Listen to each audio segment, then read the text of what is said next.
né? A gente precisa dessa qualidade de água. Na pergunta que sempre os meus alunos fazem é se a água um dia vai acabar. E eu sempre converso com eles dizendo que não. A água, ela nunca vai acabar. Ela sempre vai existir no planeta Terra. Seja ela sólida, líquida ou gasosa. Ela sempre vai existir no planeta. Agora, a nossa preocupação é a qualidade que essa água vai existir. Qual é a qualidade dessa água que vai existir no nosso planeta? Né? A questão da poluição de rios e oceanos, isso vai prejudicar na qualidade dessa água. Então, a água, ela nunca vai acabar, não.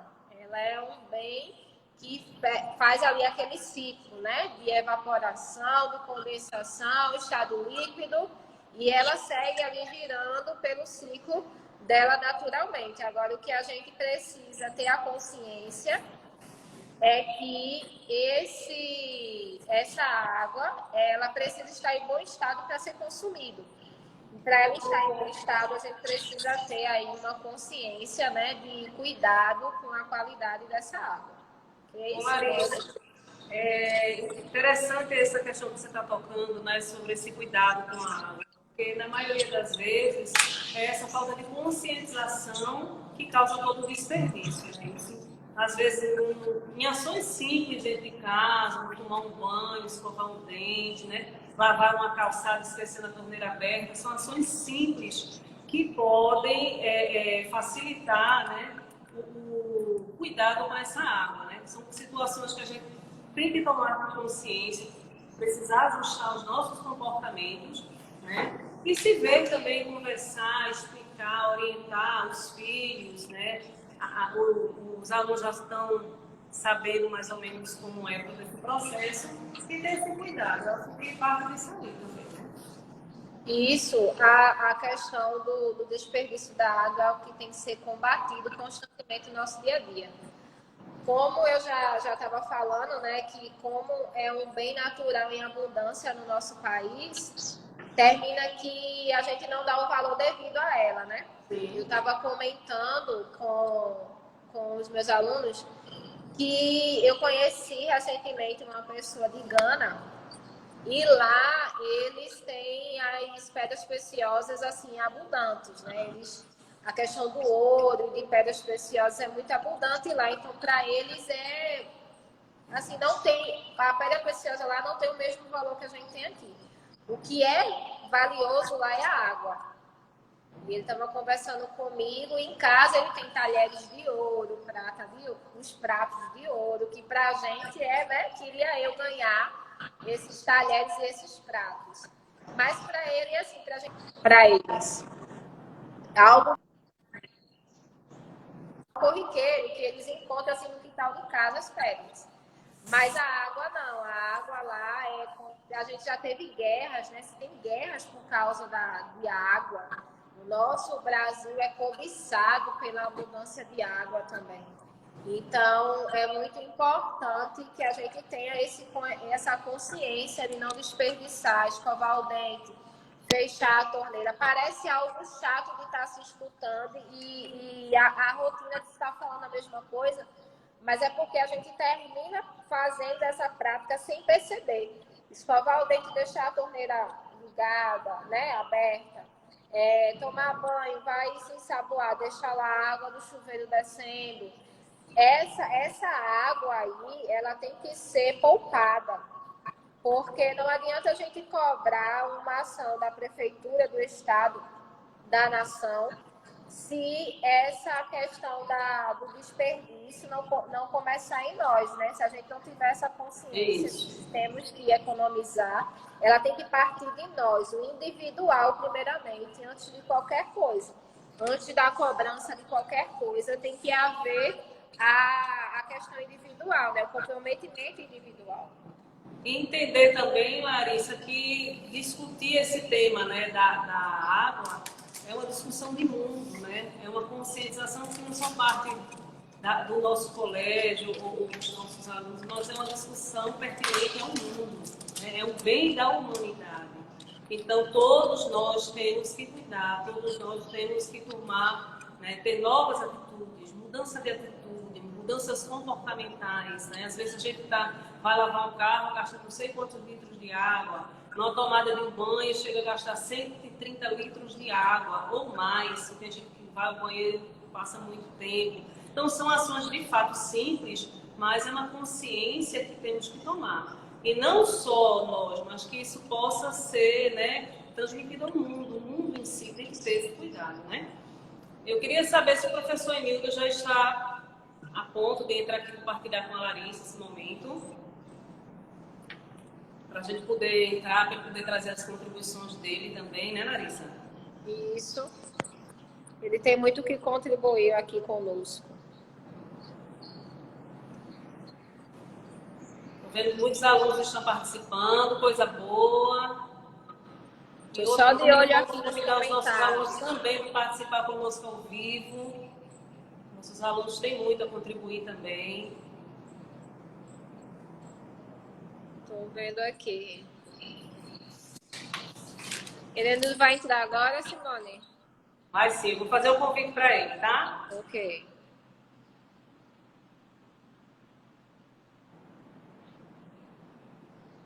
Tô só vendo aqui, Laura, Arthur Reis, Lucas,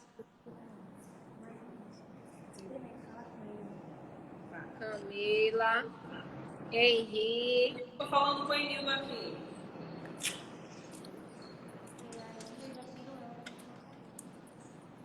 Pietro Lira, muito bem, Pietro, bebam água. A gente acabou de conversar sobre isso, sobre a questão da hidratação do corpo, que devemos manter nosso corpo hidratado para que ele funcione da melhor forma possível.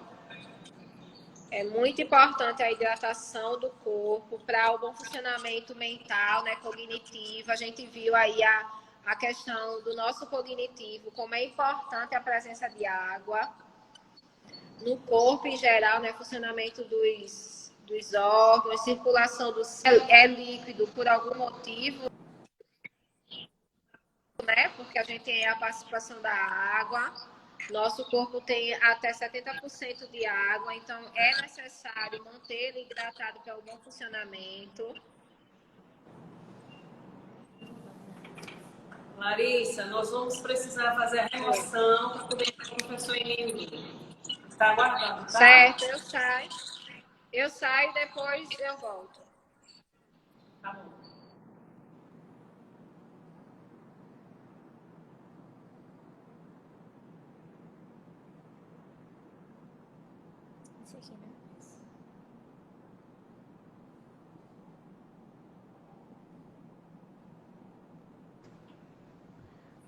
Opa, Simone. Bem-vindo ao Colégio de Cognição, tudo bem? Oh, bom dia, bom dia.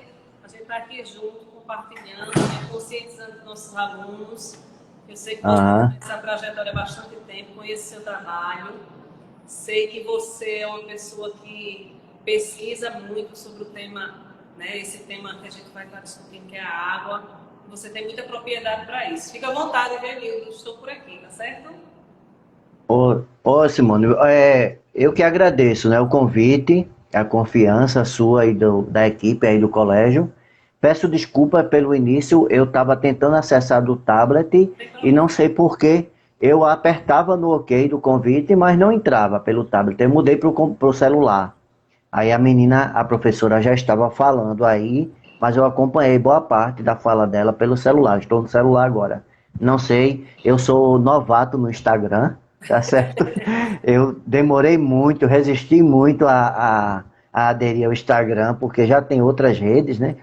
Mas terminei tendo que aderir nesse período remoto, é mais uma ferramenta aí, mas ainda estou aprendendo um pouco, então peço desculpa por isso.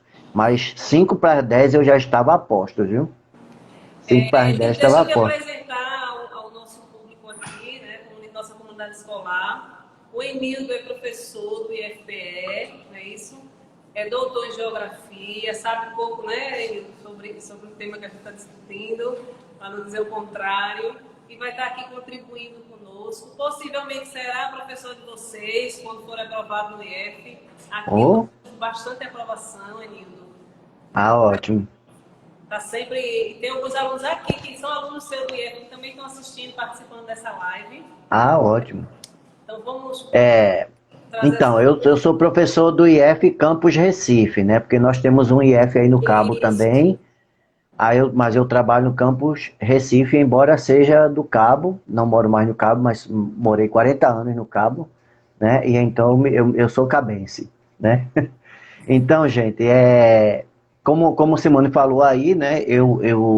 Toda a minha formação é em geografia, desde a graduação até o doutorado, e mais exatamente, desde a da especialização, já se vão 15 anos, né?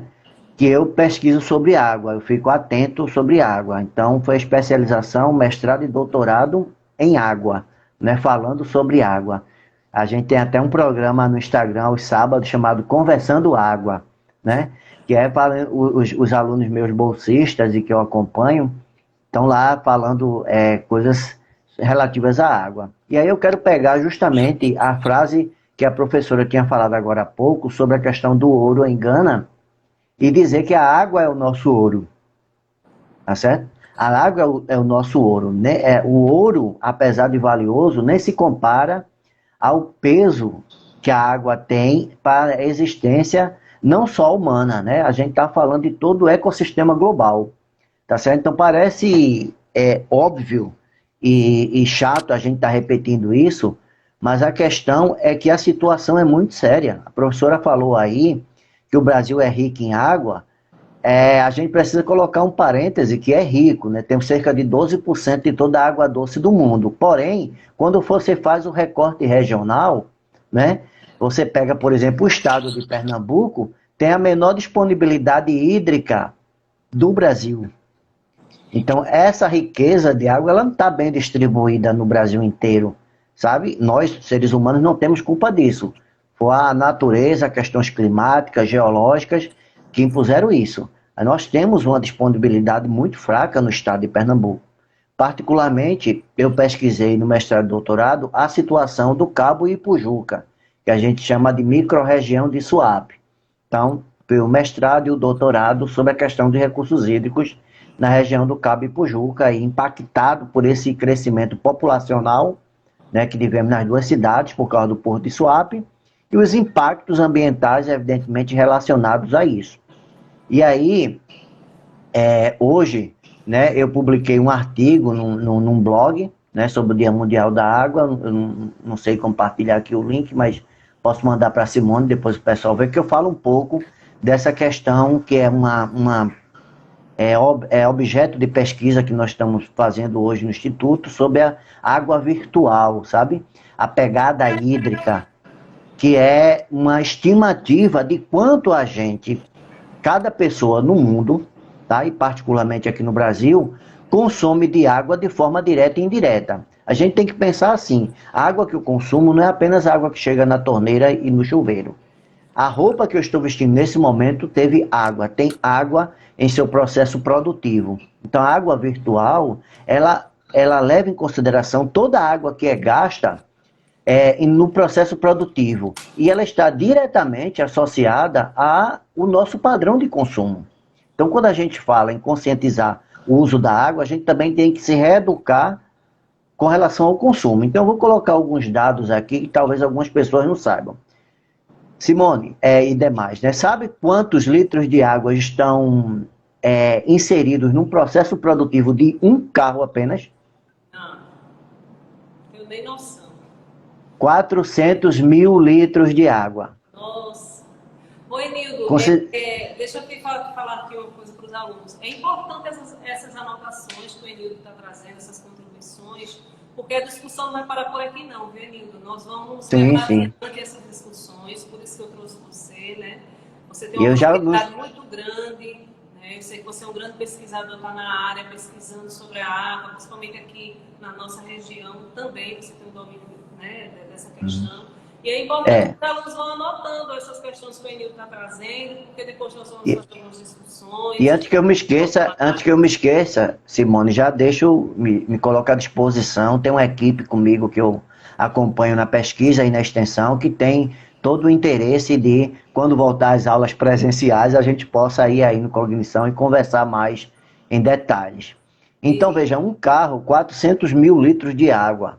Um celular, item indispensável hoje, sobretudo para os adolescentes e jovens, né? 12.700 litros de água.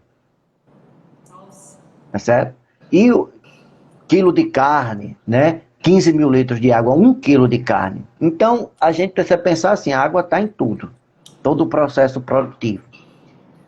Ela não vai acabar, a professora falou aí certo. A água não acaba, ela não foge do planeta Terra. Ela pode ser convertida em outro estado, né, de sólido para líquido, líquido para gasoso, tal. Ela pode deteriorar a qualidade, que esse é um problema muito sério hoje, a qualidade das nossas águas, mas ela não vai sumir do planeta. Então, essa história de escassez absoluta, como a gente entende, não vai acontecer porque toda a água está presa no ciclo hidrológico dentro do planeta Terra, graças a uma coisinha chamada gravidade. Nenhuma água escapa do sistema Terra, tá certo? Mas aí eu quero trazer uma outra discussão sobre água, mas focado aqui na nossa realidade.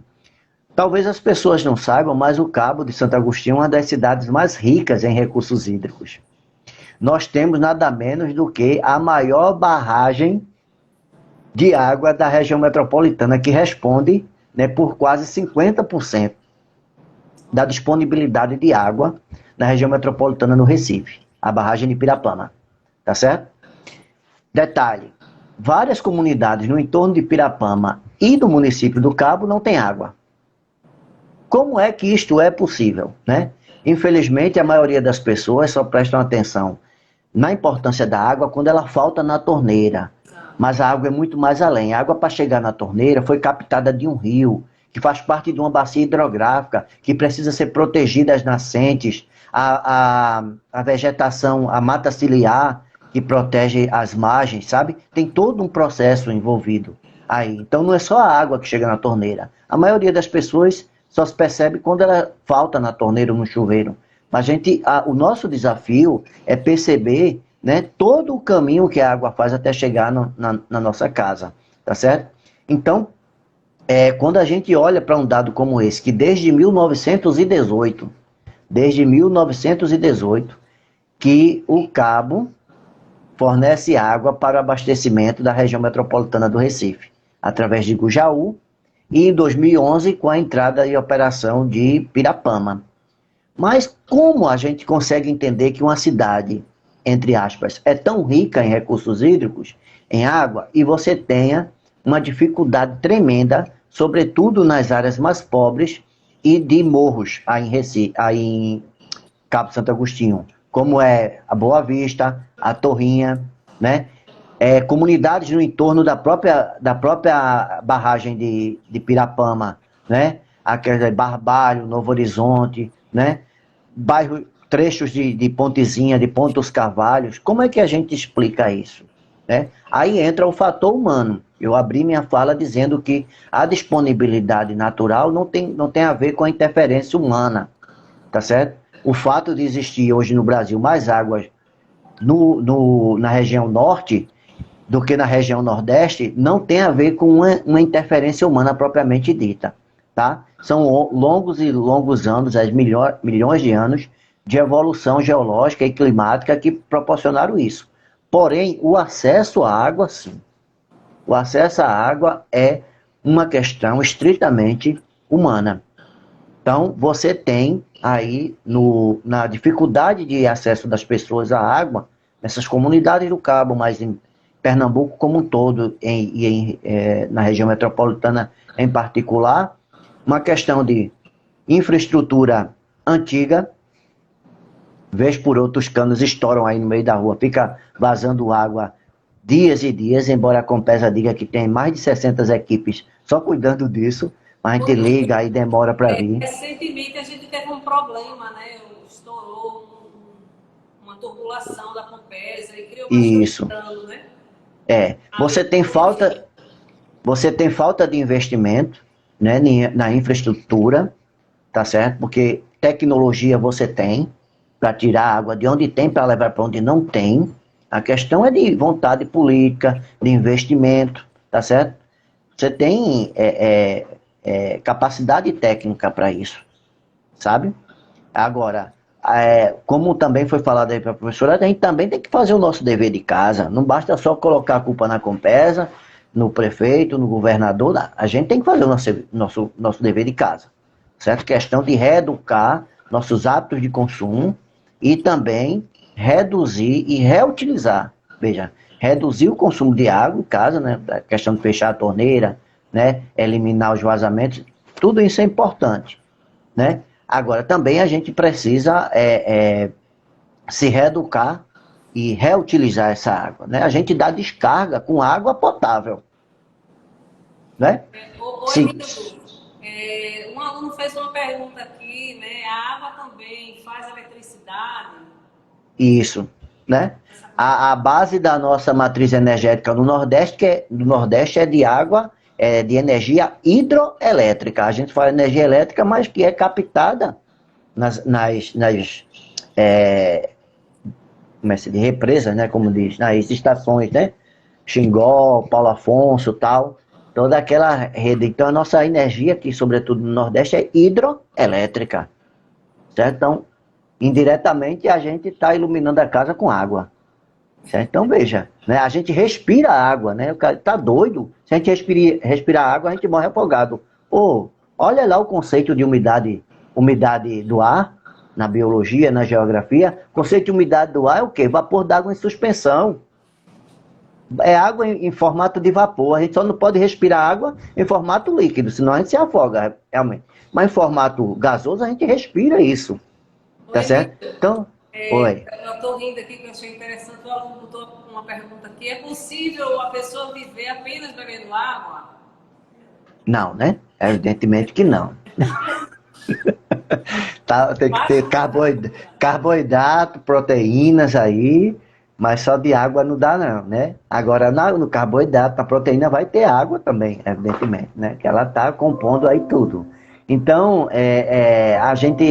o nosso trabalho hoje, Simone, voltado para as escolas, para os movimentos sociais, para as ONGs, né? Para grupos de professores, nós tivemos um trabalho aí no Cabo há 2 anos atrás, e capacitamos aí mais de 100 professores da rede pública, né, e alguns eram da rede privada também, sobre a questão da gestão das águas, né, com a importância das pessoas se envolverem nesse processo, sabe? Nós temos comitês de bacia que são responsáveis por isso, para discutir toda a problemática da água, da qualidade.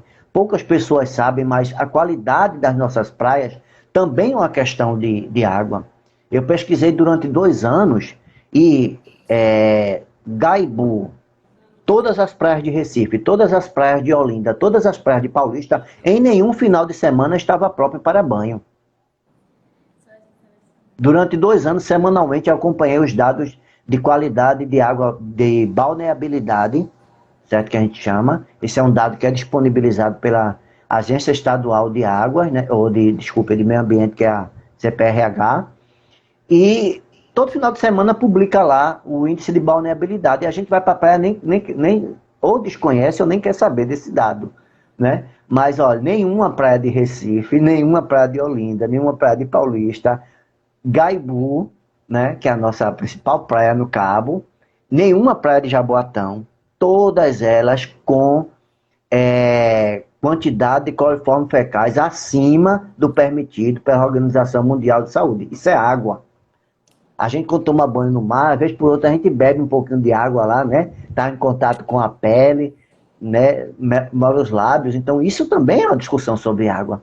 A discussão sobre água é muito ampla. Passa desde as questões biológicas, aí, a professora falou anteriormente, com as questões geográficas também, né? Dessa disponibilidade, as questões políticas, de acesso, de investimento, de participação social na resolução desses problemas.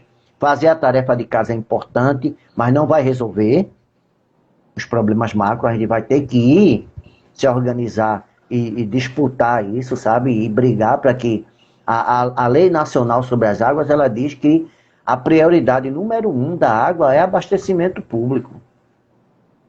Sabe? Mas a gente tem vários casos no Brasil aí em que essa lei é desrespeitada.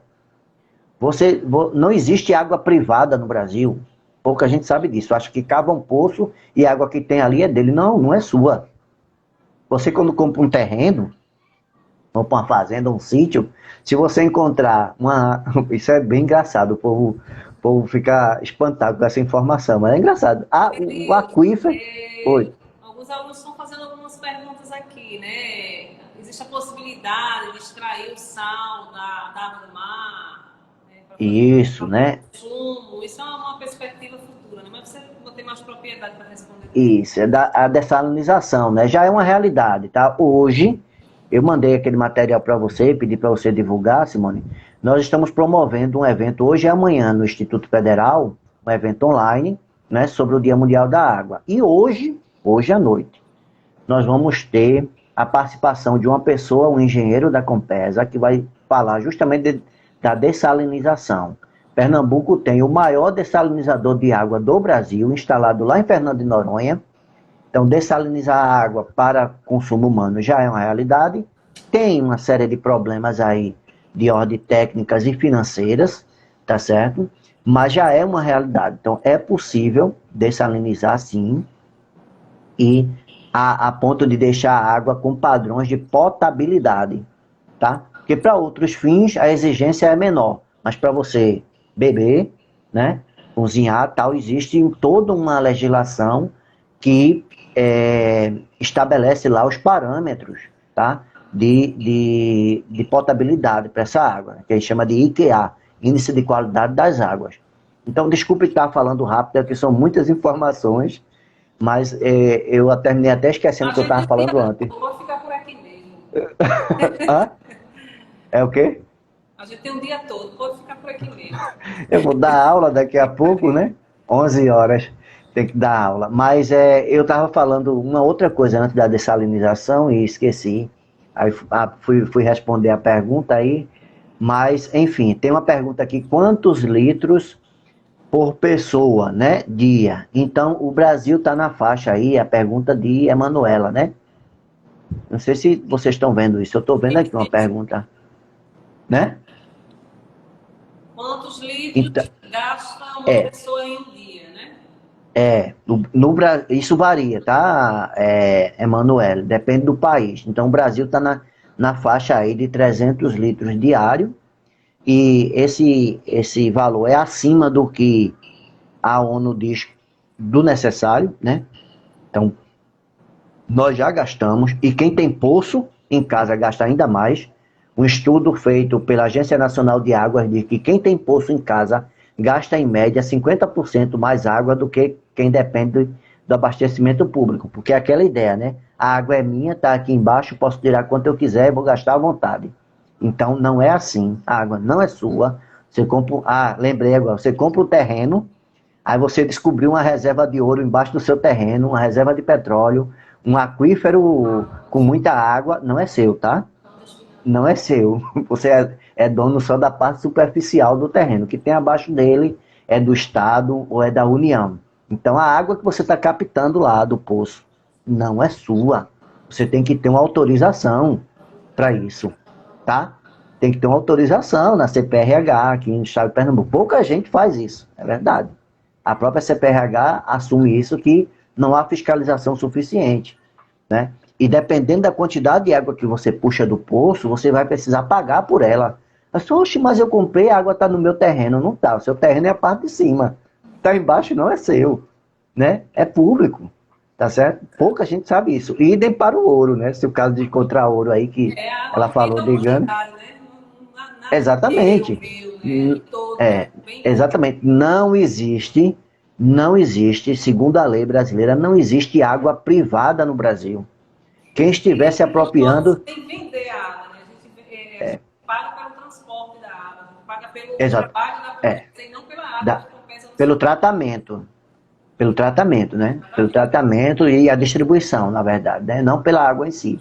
Aí existe toda uma discussão mais ampla aí, que envolve a questão da gestão, Mas eu quero frisar isso. Você conheceu alguém que está se apropriando de trecho de um rio, né? Que está utilizando água do poço para revender para as pessoas. Isso é proibido.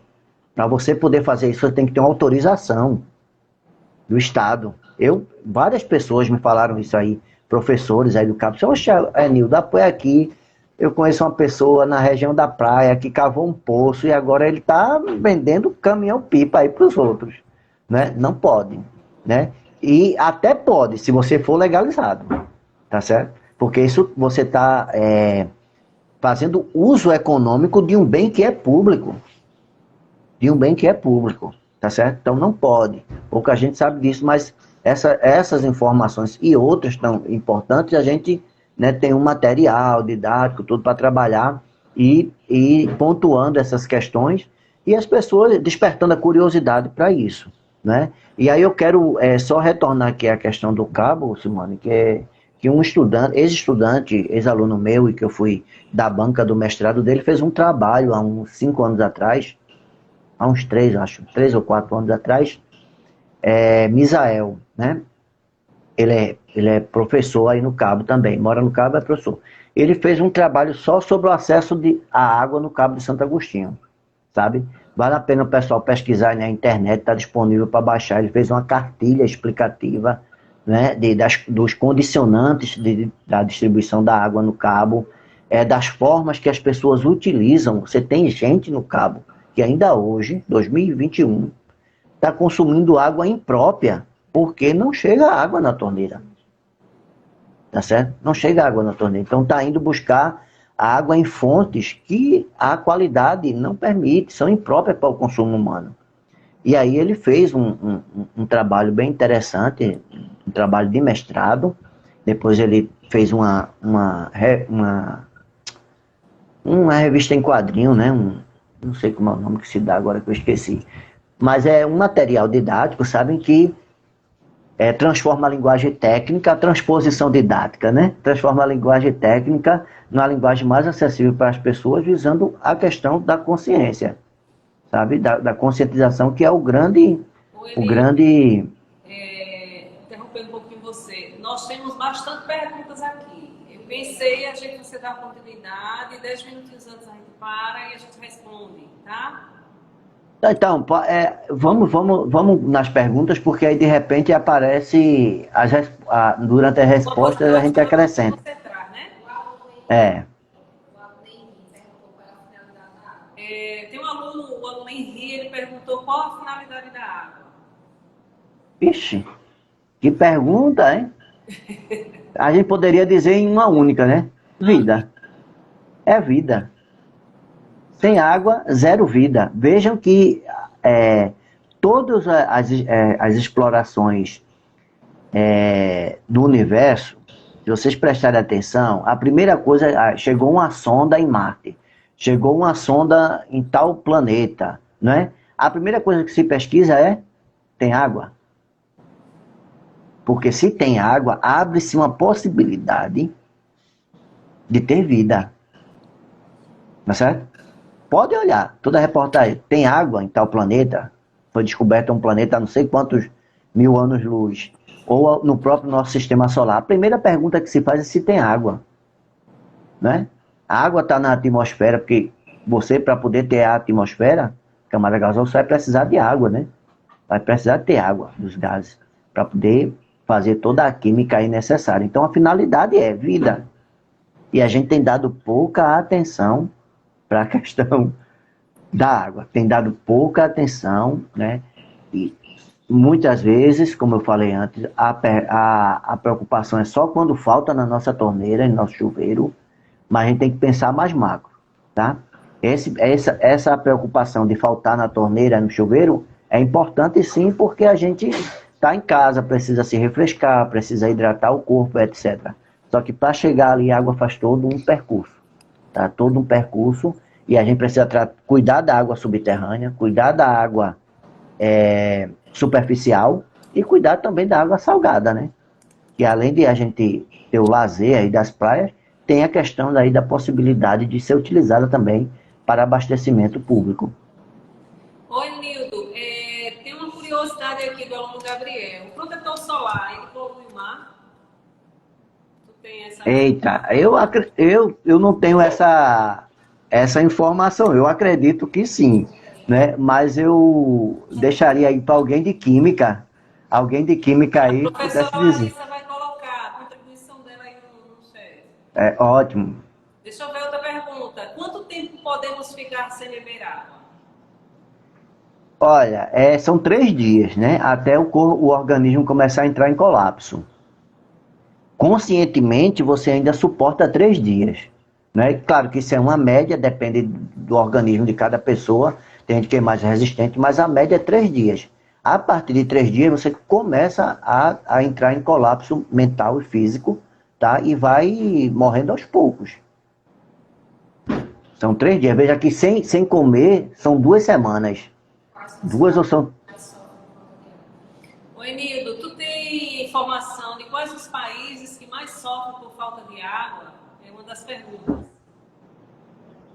Tenho. Aí, assim, eu vi até alguém dizer qual o país que tem menos água do mundo. A gente pode falar de países, né? Sim. Não um específico, né? Então, a gente tem, notadamente, os países saarianos, né? Na região do Saara, ou que sofrem por uma falta física natural, ou seja, não tem água naturalmente, né? No subsolo ou nos rios, ou por uma falta de capacidade financeira e técnica em aproveitá-los, né?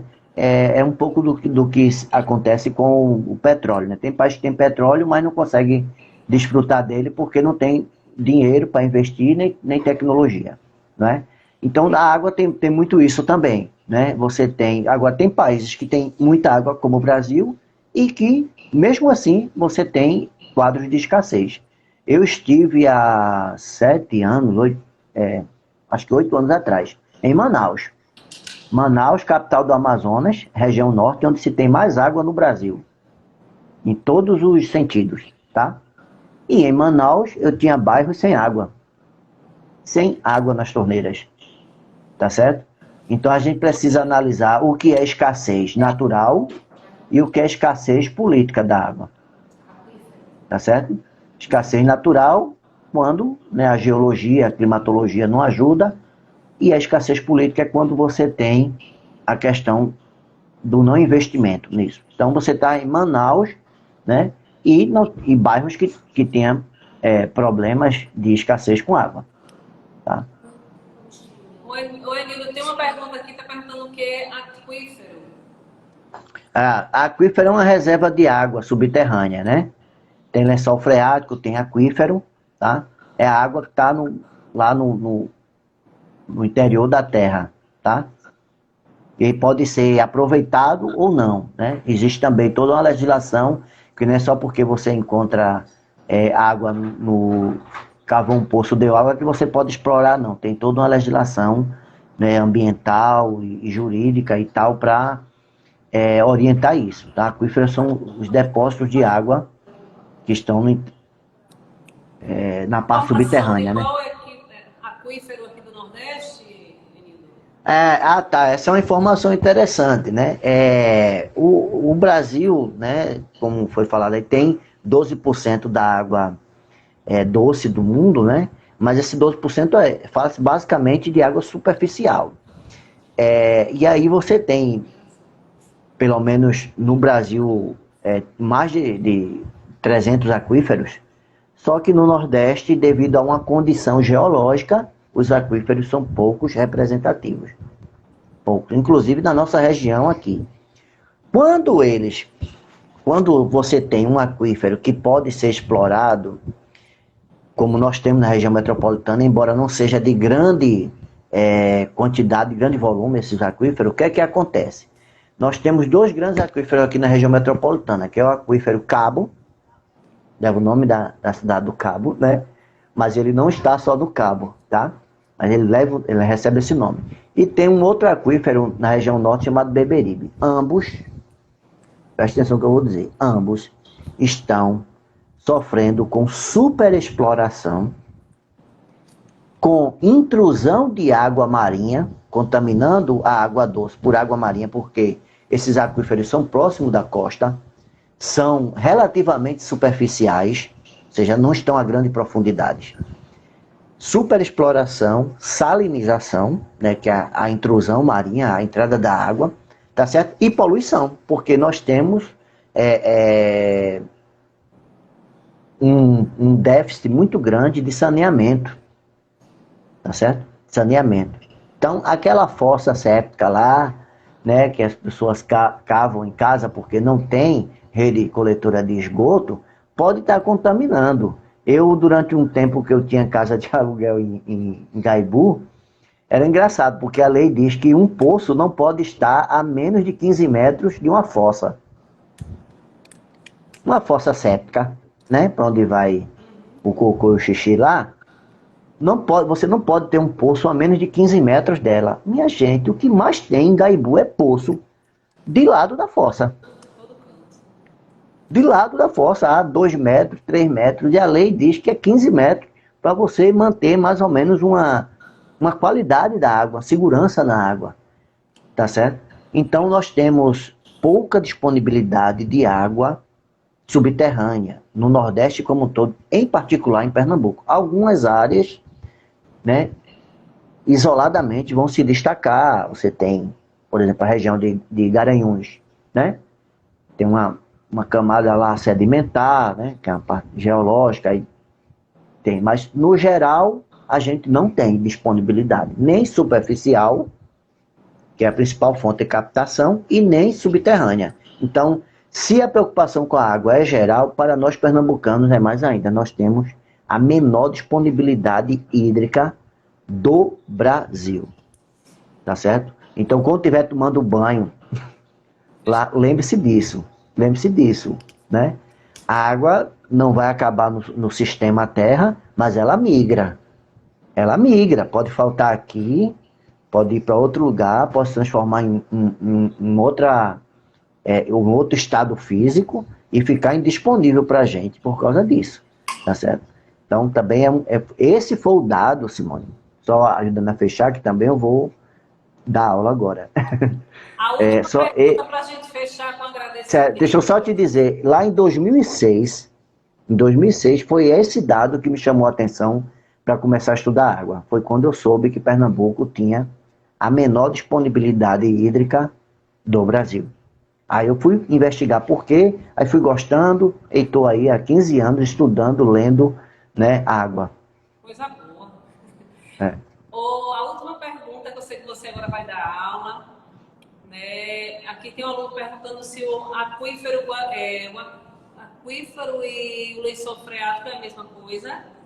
Não, né? Ambos são água subterrânea, né? Mas há diferenças aí. O aquífero, o lençol, ele é geralmente mais